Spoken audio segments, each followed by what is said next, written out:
I learned something I never know before. I never know that Jamaica imported ice. You think a joke. See it think, yeah? Look on the address there. Florida that. See it white name? Tropical ice.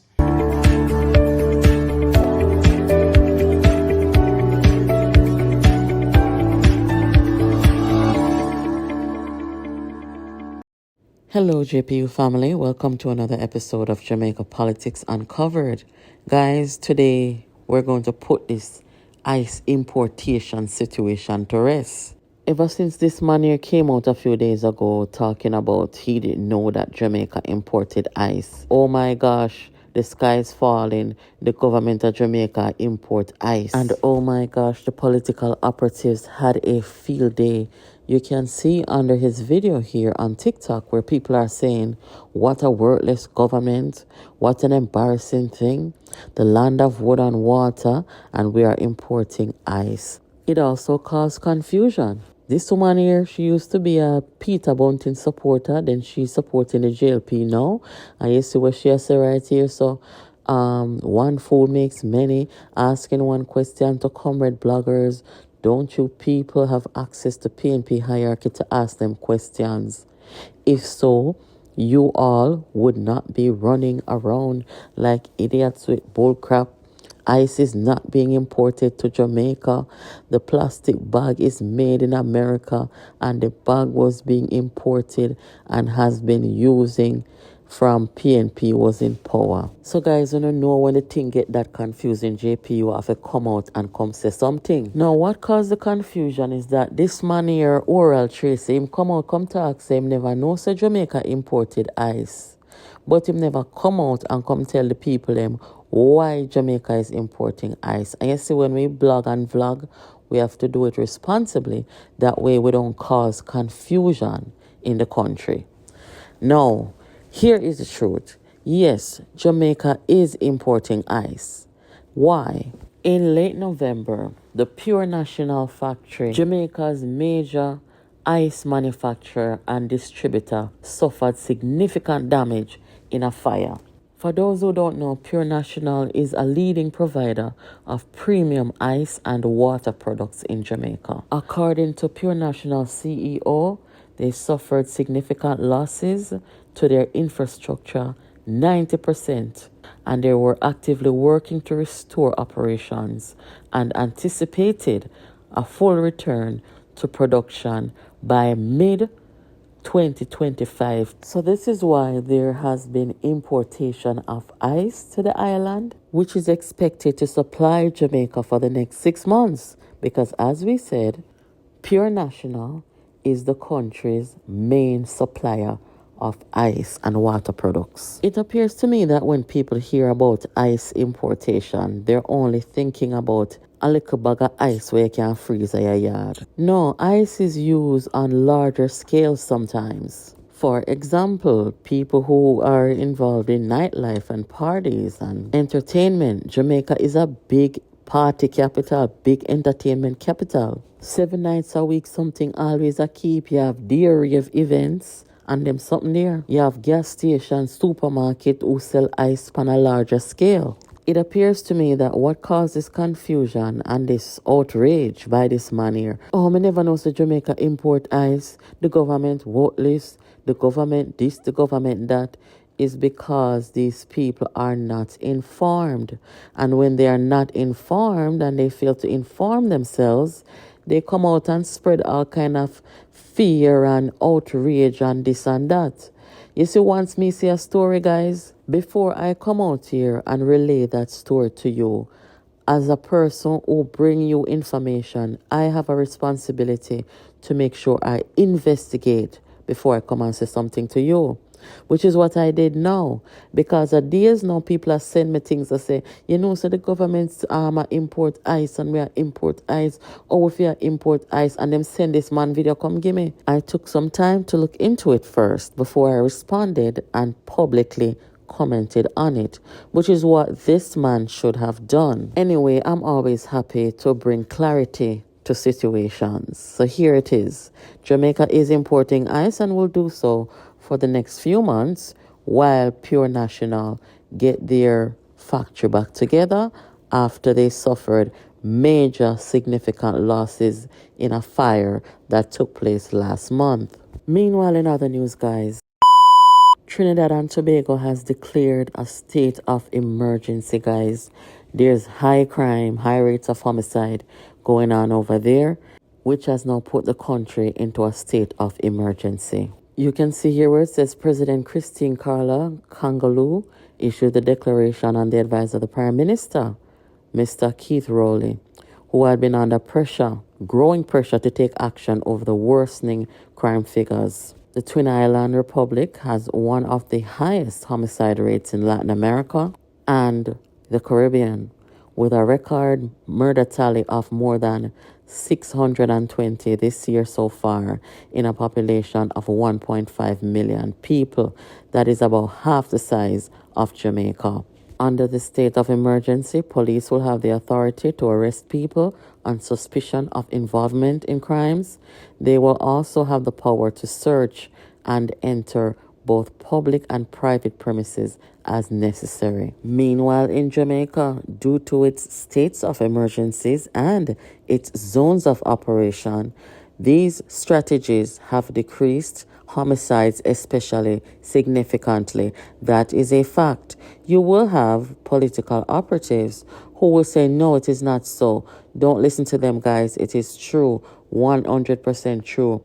Jamaica's homicide rate is significantly down. And the PSOJ is singing praises to the government and the police force for the reduction in major crimes. I remember when the government just came in 2016, 2017-ish, 2018, you had the opposition who was adamant against the states of emergencies.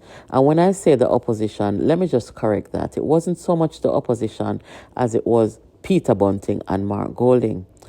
I remember Dr. Peter Phillips at the time, the opposition leader of Jamaica. He would come out and he would say, listen, there are other ways that we can do this besides states of emergencies. However, I am not going to stand in the way.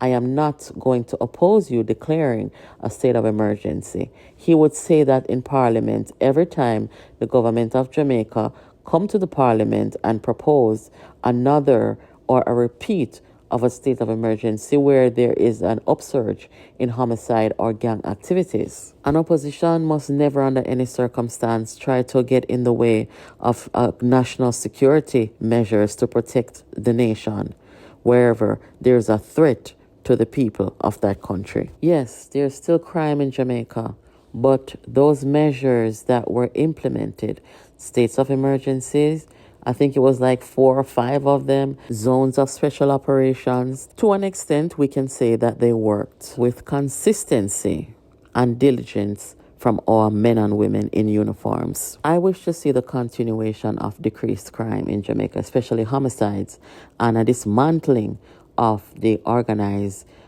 underground criminal operations and gang activities. So here is some great news for Jamaica, guys. The Spark program is in full effect at this time. Yes, Jamaica's road network is going to be fully active. The government has done some road networking projects over the years. But as you know, Jamaica is a developing country, so the work continues.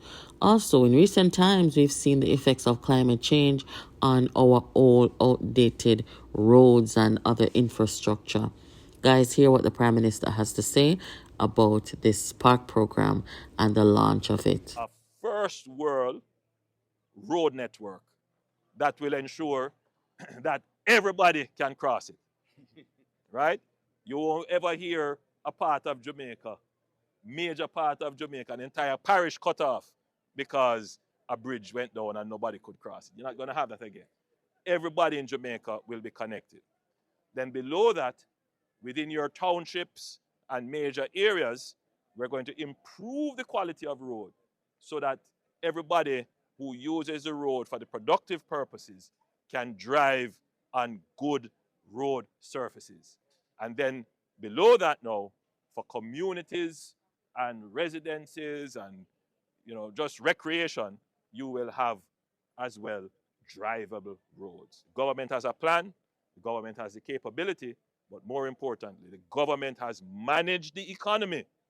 People like to dismiss it and say, there's no value in managing the economy. Economy can't yam, that's what people say. However, we are doing all of this without borrowing 1 cent.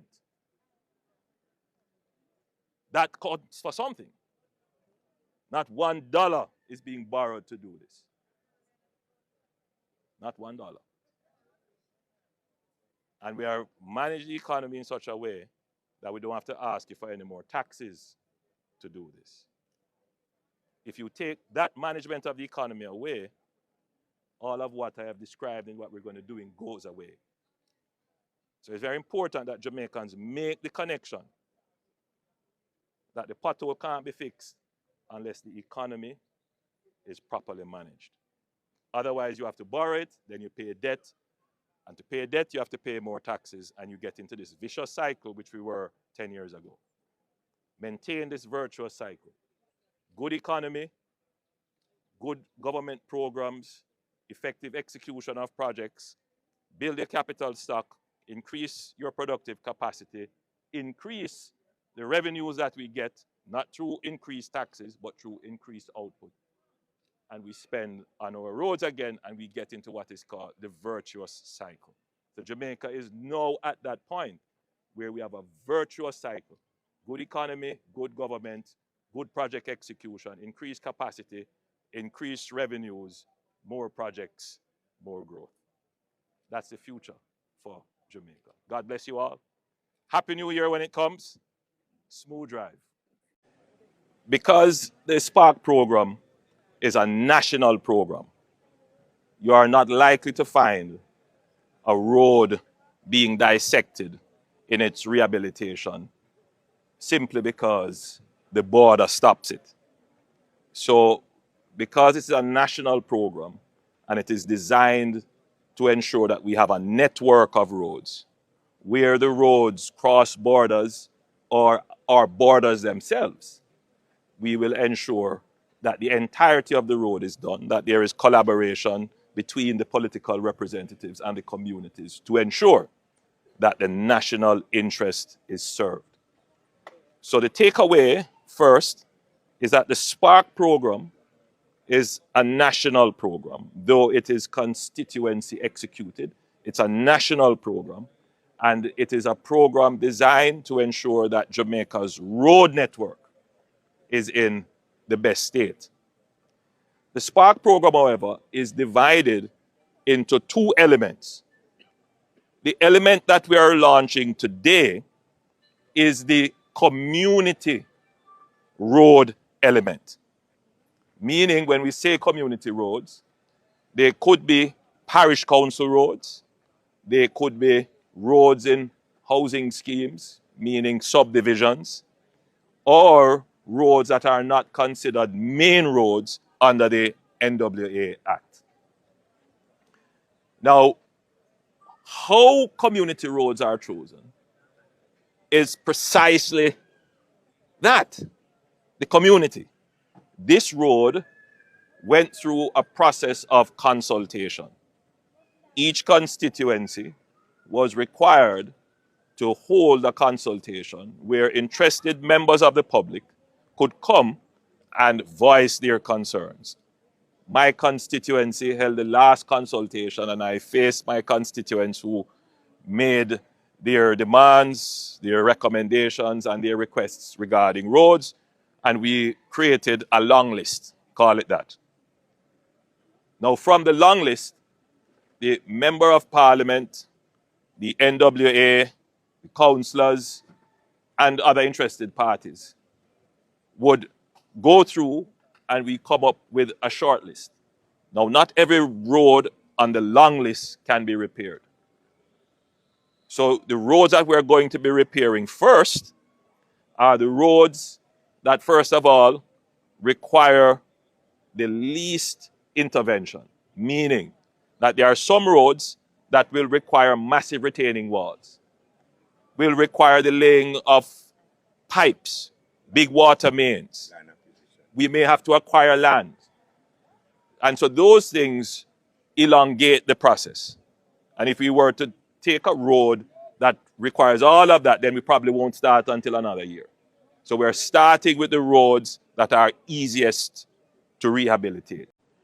In terms of the other element of the Spark program, the NWA and the government of Jamaica will direct resources to national roadways. And I'm using the term national roadways to signify that they are not just main thoroughfares, but they have national strategic value, meaning they help with connectivity, they are critical for production, and they are critical for security reasons. So those roadways will be repaired under the other half of the Spark program. So here is the Spark program in terms of budget. It's $40 billion for roads. That $40 billion is divided into two. $20 billion for roads like these in communities like these. And another $20 billion for main roads. And I give you an example of a main road that we have to pay attention to. For example, coming from the airport, heading on to Windward Road, that entire stretch passing the cement company. Now, which MP is going to make an allocation to repair that? If MP Paulwell got $2 billion to repair roads, I'm certain that that road will not be one of them that will be chosen. It will be this road, which is why we divide the budget in two, so that MP Paulwell can make his allocation here to satisfy the people who have gathered here to see this road repaired. But the government, through the NWA, can make the allocation to repair Windward Road.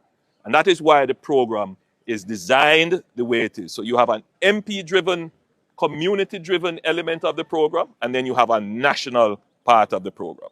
And that way, I think the political interest, not talking partisan interest now, but the political interest, your political interest is to have the road in your community repaired. The person who works at cement company or has to go to the airport, their political interest is to have that road repaired. How those political interests are balanced, that's my job. I have to figure out how to design programs to make sure that all our political interests are satisfied. And I believe the Spark program has done that. This is not a pothole patching program. And I don't think it is even fair to describe it as a road rehabilitation program. Very important to note, and the public should, as we enter upon this conversation about improving our roads, is that there are two types of expenditure on roads. The first is the rehabilitative, to patch the potholes, to resheet, maybe resurface. And those works, we call them maintenance. And they fall under the recurrent budget, meaning you budget for these things every year. The process of spending the recurrent budget is quite different from the process of spending on building or rebuilding entirely a new road. And that is called a capital expenditure. Under capital expenditure, you are creating literally new value. It is expected that for capital expenditure, you will see growth and expansion in the economy. You're increasing the capacity. You're creating new value. And that goes through an entirely different process. We have to first of all make sure that, is this the right expenditure? Is there something else that we should be spending on rather than spending on this? Because when you look at the national budget, you have to consider, if we spend $40 billion on roadways, how much are we going to have left to spend on hospital, schools, security, all the other things? So these kinds of decisions, which the public never gets to see, the government has to make those decisions. And the process is called public sector investment for capital approval. We go through that public sector investment assessment and appraisal process. So we did that for the Spark program in its entirety to ensure that the money that we're going to spend actually makes economic sense. Secondly, it has to go through a very rigorous process of procurement. When you're doing capital works, it is rare that you're going to say this is an emergency expenditure, because you have to plan way ahead for capital work. So the accelerated pace that you could get on an emergency program, you would not get it under the Spark program. So you have 2 years of planning up to this point.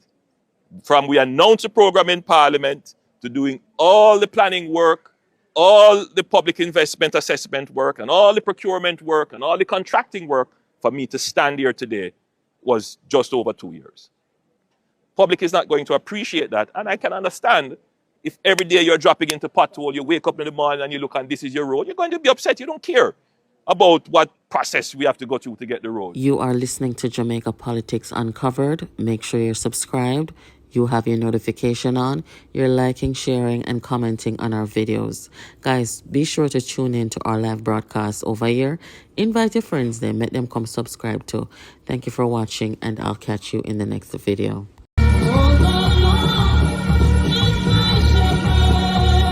That has always been the mission of our party.